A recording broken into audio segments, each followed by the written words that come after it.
That is from Natalie Tomato from the Philippine Star. Embracing action. Wala.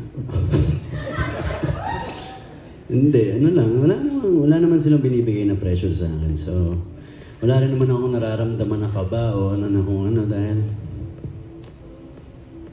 ito alam eh.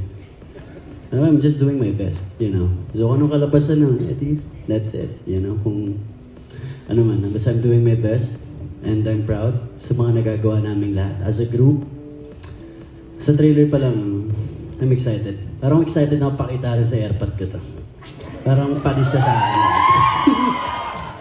I like that answer. I love you. You know, it's a good answer because like you know, in something like this, you got to focus on yourself. You don't worry about anyone else. So focus on yourself. You are the one and only Yano Padilla, right?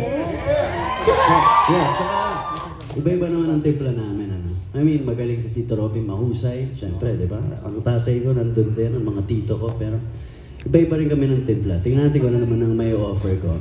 So, yun lang. Awesome. Good job.